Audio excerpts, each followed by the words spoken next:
Evening YouTube, Parson Rick here, grooming myself in the interactive mirror. That's as good as it's going to get, I guess. This is a VR for Tony Coulombe on his 6 million subs. Always optimistic here. Tony wanted to know our favorite place in our bucket list trip. I really like Tony's channel and listening to him talk. He knows more about pipes than I ever will.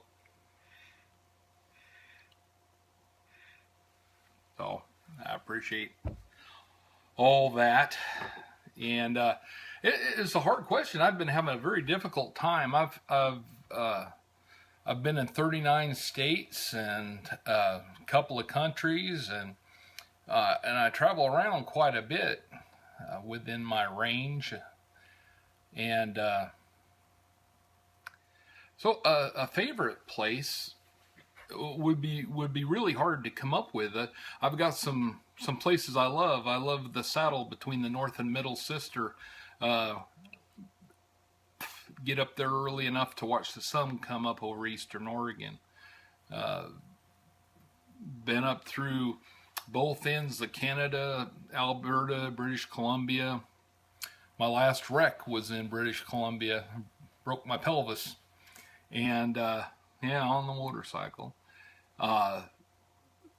Love Newfoundland, Nova Scotia, all that up there.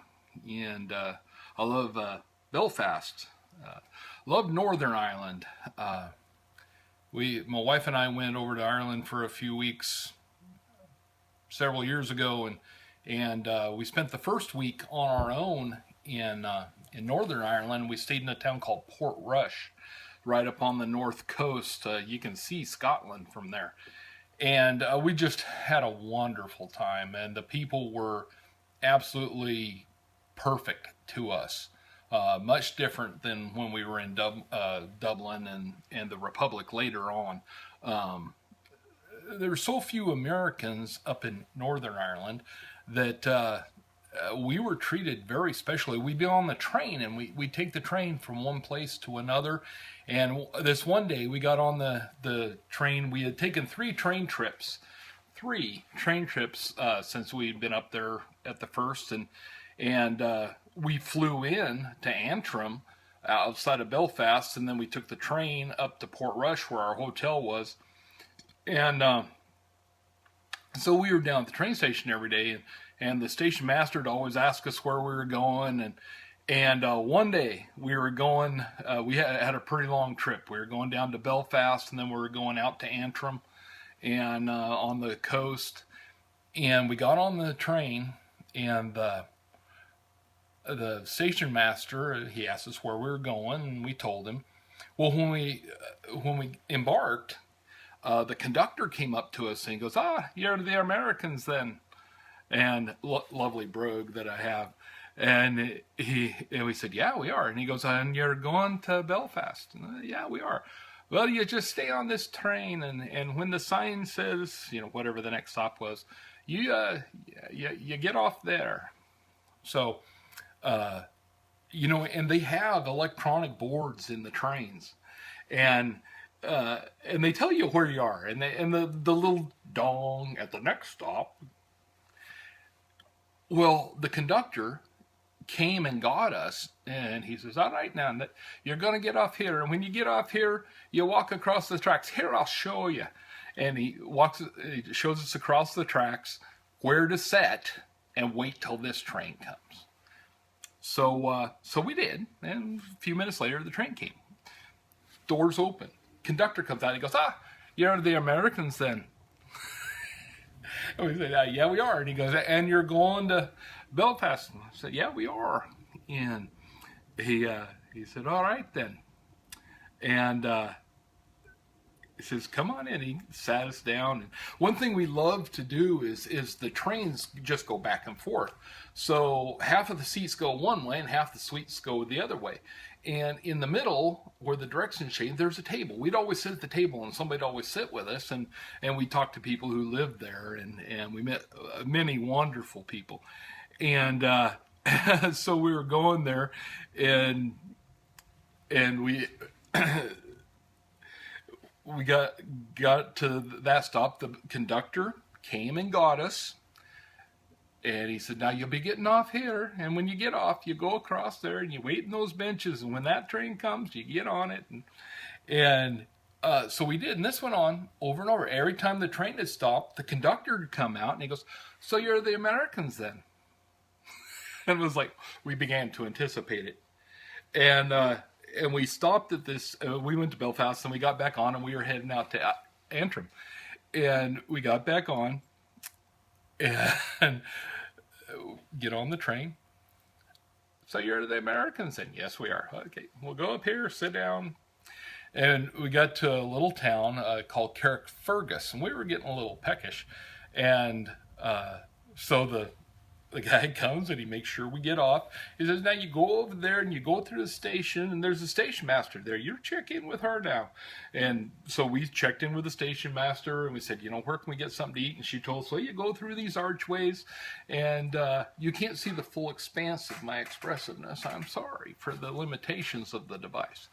And we went down, we went to the castle. Carrick is castle. And we came back and we said, okay, now where do we go? And she said, oh, you go over there and you sit. And we got on, and this was like an hour and a half, 2 hours later. Train pulls up, conductor comes out, he goes, so you're the Americans then? Yes, we are. So we went all the way out to the end of the line. When we got to the end of the train line, we were supposed to transfer to a bus. We unloaded there. The station master comes up to us and he goes, so you're the Americans then? Yes, we are. He goes, it'll be a bit until the bus comes. You got about an hour and a half. And so you go through there, go through that arch. That's our shopping district. And you'll be right back here. And it was the end of his day. He went home. Well, we went over to the shopping district. We shopped around. We came back. And he had come back to work to make sure we got on the bus. So we got back there. He's waiting for us. He walks us over to the bus stop. Bus pulls up, door opens. So you're the Americans then? Yeah, we were the only Americans in Northern Ireland for that week, and we were just blown away by how well we were treated. And most of the places are the people. The people make them great. God's nature and His beauty is just astounding, and it comes in so many different forms. Rocks, lakes, mountains, trees, deserts, oceans, whatever. It's all beautiful. It's all grand, and and everywhere I go, my favorite place is my next place. The next place I go. My wife wants to go back to Ireland. I'm fine. I said, okay, as long as we stay in Belfast, we're the Americans, Got some tattoos in Belfast. We loved it. I wonder how come that went out. I'm smoking some Swampwood Oriental Express that Woody sent me. Kind of liking it. It says Oriental Express. I don't know if it's an Oriental tobacco. I don't know anything about it. Kind of enjoying it. In fact, it's very pleasant. I don't of course have the palate to know anything about anything, but it's good enough for me. I'm just an American. So my favorite place is my next place. Wife wants to go back to Ireland. That's fine. Tony, you also wanted to know about bucket lists.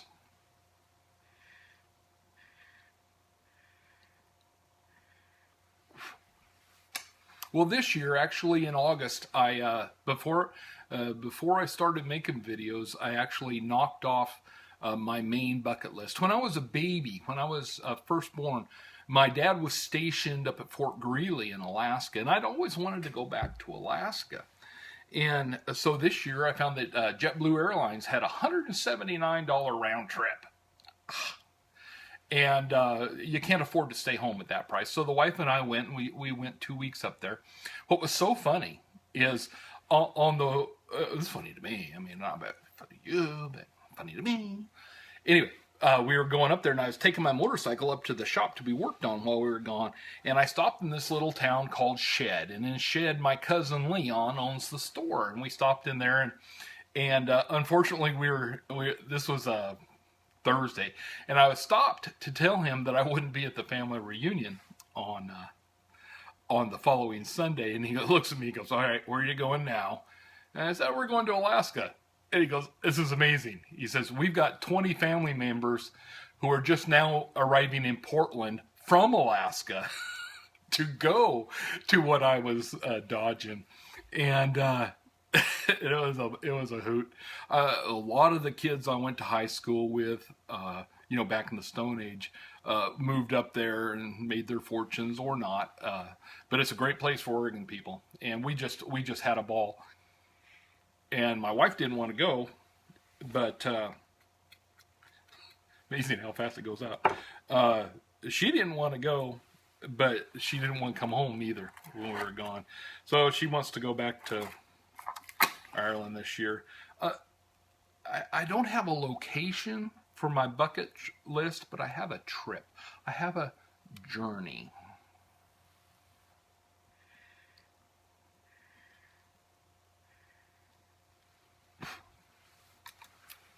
I want to ride my motorcycle from in Canada, Calgary, Drumheller. For you Canadians, Drumheller, awesome place. If you haven't been there, go. I know, Canada is a big place. I want to ride across the Canadian highway to Nova Scotia, run on out to Prince Edward Island. Prince Edward Island, I want to load my bike on the ferry and take it out to Newfoundland. Newfoundland, the Newfies. From there, I want to load it on a ship, go to Labrador, Greenland, Reykjavik. Northwest Piper was killing me, just killing me with the pictures of this trip.